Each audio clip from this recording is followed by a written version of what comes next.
छलै कहियो न मीटा वाला प्यास भेलै।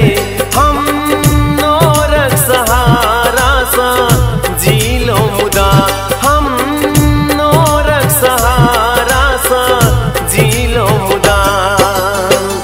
तैयो ककरो आस छलै कहियो न मीटा वाला प्यास भेलै।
हमरा लईटाओ फूल भेलै बड़का हमरा सा फूल भेलै।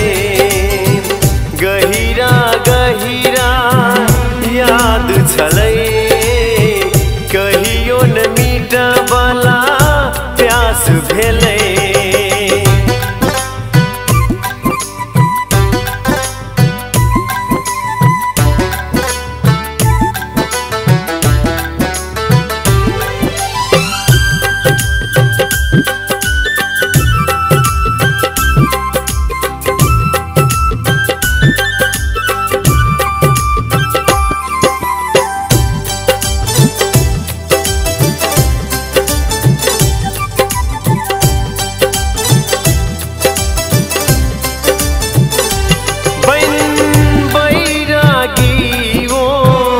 गेली कोना छी हम चांद बेगैर चकोरी जेना।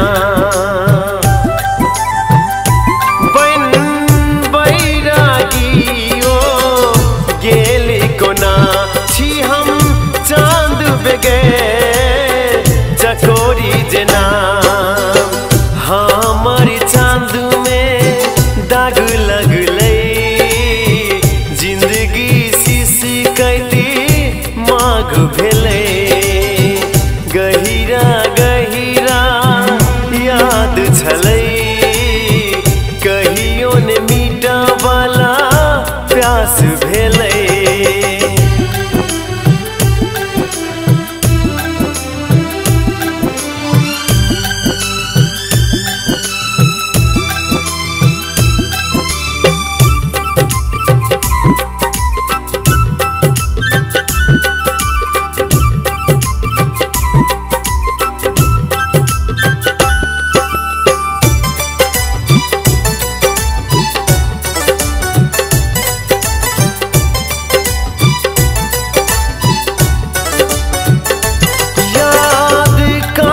जका चुभे दिल में हमर कतो आस न पाबी जाऊं केम्हर।